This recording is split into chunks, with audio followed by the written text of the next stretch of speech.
पद्धति से आपने हिसार में काम किया, यही सही पद्धति है, इसी से काम आगे बढ़ेगा। जी, भीलवाड़ा में जैसे आपने बताया कि हमने लाखों वृक्ष जो है वो लगा चुके हैं, तो वहाँ जो है क्या स्ट्रेटेजी रहती है आपकी एनवायरनमेंट पे काम करने की? वहाँ हमने 3 शर्तें बनाई हैं पौधे की। जी, जहाँ भी पौधा लगाते हैं, पहली शर्त है कार्यकर्ता कौन है।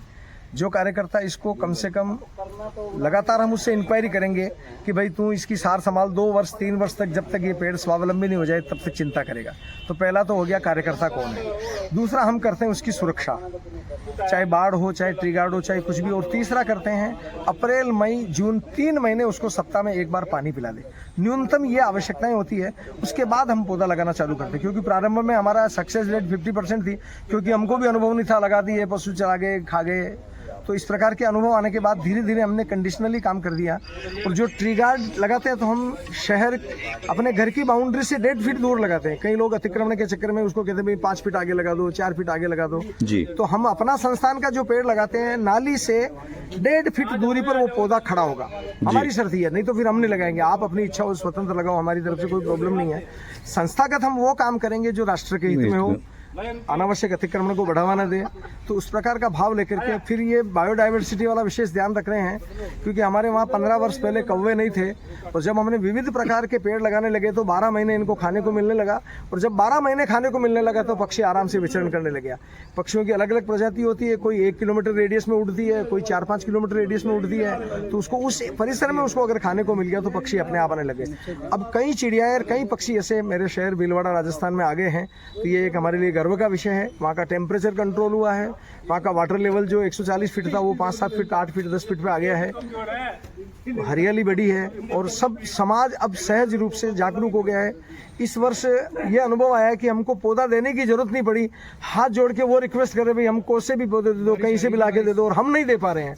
जितनी नर्सरियाँ उनमें सब में पौधे समाप्त हो गए। राज्य सरकार का भी सहयोग बहुत अच्छा। सबसे बड़ा समाज जागरूक हो गया, जो समाज की मानसिकता बदली है। हम भी वही चाह रहे हैं कि समाज अपना कर्तव्य समझे, सरकार के भरोसे नहीं रहे कि भाई ये काम सरकार करेगी। मेरा कर्तव्य, मैं खुद पेड़ लगाऊंगा, मैं पालूंगा। बस यही भाव डेवलप करने के लिए हमने अपना संस्थान प्रारंभ किया। और हमने जिस भाव से शुरू किया उसी प्रकार से आप ग्रीन हिसार और फिट हिसार जो कर रहे हो, हम एक ही समान हैं। जी सर, धन्यवाद। और एक मैं जानना चाहूँगा कि सर आज जैसे भीलवाड़ा के अंदर एनवायरनमेंट पे बहुत अच्छा काम हो रहा है, हिसार में बहुत हो रहा है, परंतु पूरे देश के अंदर अगर हम बात करते हैं तो जितना एनवायरनमेंट पे काम होना चाहिए, लोगों की भागीदारी होनी चाहिए, उतनी जो है लोग नहीं निभा पा रहे हैं। तो उसके लिए हम लोगों को कैसे अवेयर और कैसे ज़्यादा से ज़्यादा जागरूक कर सकते हैं, उसके ऊपर भी आप जरूर 2 शब्द कहें। इसमें अब तक ये था, लेकिन एक तो कोरोना ने दुनिया को समझा दिया है कि पर्यावरण हमारे लिए बहुत अत्यंत आवश्यक है, इसके बिना जी नहीं सकते हैं। तो समाज में एक बार तो पूरे संसार में ये भाव जागृत हुआ।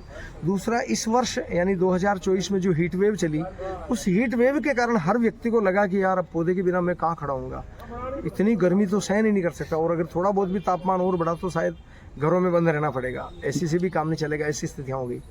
तो सामान्यतः प्रकृति ने भी समझा दिया है। और अब आज, पहले जब मैं शुरू में काम करता था तो मेरे घर वाले भी मेरा अपमान करते थे कि तू क्या जिंदगी बर्बाद कर रहा है, जाता पेड़ लगातार, खड्डे खोदता, जहाँ 1 रुपया नहीं मिलता है। वो मेरे घर वाले भी अपमान करते थे। आज मेरे घर वाले अप्रिशिएट कर रहे हैं कि तू कितना अच्छा काम कर रहा है। तो मेरे लिए ये बहुत बड़ी कमाई कि समाज और परिवार आज मेरे साथ हैं, जो मेरा विरोध करते थे। तो शायद पूरे देश में धीरे धीरे ये बहुत पॉजिटिव चेंज आ रहा है। और दूसरा, जो नासा की रिपोर्ट 2010 से 16 के बीच, नहीं 16 से 20 के बीच की जो रिपोर्ट आई, उसमें यह आया कि सैटेलाइट फोटो में भारत और चीन में ग्रीनरी बढ़ी है पूरी। वाह जी वाह, ग्रेट। ये हमारे लिए गर्व का विषय है। और फिर जो भारत की रिपोर्ट आई उसमें यह आया कि ये वन विभाग की तरफ से नहीं बढ़ी ग्रीनरी, ये पब्लिक अवेयरनेस से घरों में, शहरों में, अपने ऑफिस के बाहर, वहाँ ग्रीनरी बढ़ने के कारण जो 17% पौधे 2017 तक रह गए थे, जबकि 33% चाहिए पौधे, अब बढ़ते बढ़ते 21 या 22% हो गए हैं भारत में। तो अब ऐसा लगता है कि शायद 33% भी आने वाले कुछ वर्षों में कर देंगे हम। मुझे ऐसा अपने समाज पर बहुत विश्वास है। बहुत अच्छे लोगों को आज एप्रिशिएट करने लगे हैं, जो निस्वार्थ देश की सेवा करते हैं, उनको भी लोग समाज में सम्मान की दृष्टि से देखने लगे हैं। वो हमारे लिए वही बहुत पर्याप्त है, ये बहुत बड़ी कमाई है। जी जी जी, thank you so much Vinod ji. और विनोद जी ने बहुत अच्छी जो है आज एनवायरनमेंट से रिलेटेड जो है चीज़ें आपको बताई है। सभी देशवासियों से मैं यही निवेदन करूंगा कि आप भी जो है इस एनवायरनमेंट को कुछ बेहतर करने के लिए और कुछ अच्छा करने के लिए जो है ज़रूर आगे आएँ। और दूसरा मैं बता दूं कि विनोद जी भीलवाड़ा के अंदर अपना संस्थान के नाम से जो है एक संस्था चलाते हैं जो केवल पर्यावरण के लिए ही काम करती है, जिनमें उनका मेन मोटो है वृक्षारोपण, पानी बचाओ और पॉलीथीन फ्री जो है एनवायरनमेंट करो, जिसके ऊपर हमारी green Hisar fit Hisar team भी पहले से ही कार्य कर रही है।